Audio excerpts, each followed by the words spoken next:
morning, New York. I'm Susan Burke here with the latest news from today. Our first breaking story is coming from Beirut, Lebanon. Yesterday, October 23rd, at 6:22 a.m., Armenians were attacked while trying to help out a country in need. It is reported that a suicide bomber drove a 16-ton truck with over 6 tons of TNT into a 4-story building that was housing over 300 American Marines. Then, seconds later, another truck drove into a second building that had Western troops from France housed inside. These buildings were both at the Beirut airport. Both blasts have ended up to killing 241 American servicemen and 58 French. This is the deadliest single-day death toll for the U.S. since the Battle of Iwo Jima in World War II. We now go to Mary in Beirut with all the latest on this devastating news. Thanks, Susan. I'm here in Beirut, Lebanon, right in front of the buildings that were attacked just yesterday morning. You can see the great amount of damage that was made to these buildings that had hundreds of U.S. men inside. I witnessed a haunting scene last night as rescue workers tried to pry out the dead and wounded.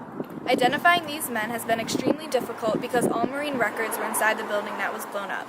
With no records, classifying the dead has been a difficult task. This is also very difficult for the families back home waiting for the news. We will now speak with Jack Anderson, a survivor of the bombing yesterday, about his experience. Welcome, Jack. Can you please tell me about what happened to you yesterday? I was on watch manning communications all night and was finally relieved around 0500. At this time, I went back to my bunk and lied down along with my fellow Marines. Next thing I knew, I woke up underneath 2 pillars.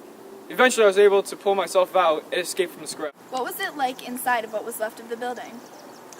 The entire building was decimated. Everywhere you looked, there were dead bodies and body parts. I could still hear the faint voices and cries of help. There was an awful smell in the air, and I could taste the dirt and grit in my mouth. How did you stay calm enough and able to escape from the building? Well, I just had to think about my family, and how much I wanted to see them, and what I would give to hold them just one more time. And how are you feeling after all these events?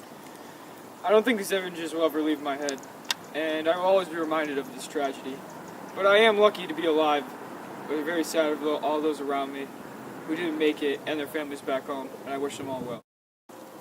Thank you, Jack. We are glad to know you're okay, but are sorry for all of your fellow men that were not as lucky as you. Thank you. New information has just been released that the drivers of these trucks were most likely terrorists from the group called the Islamic Jihad. This group was allegedly upset that we were on their territory. But U.S. Marines have only been in Lebanon for a year, acting as peacekeepers for the violent Lebanese civil war. Our good deeds have surely gone unnoticed to these people. We were only here to help and cause no trouble. Now all U.S. troops are being removed from Lebanon. Back to you. Thank you, Mary. We will be back with more news after this short break.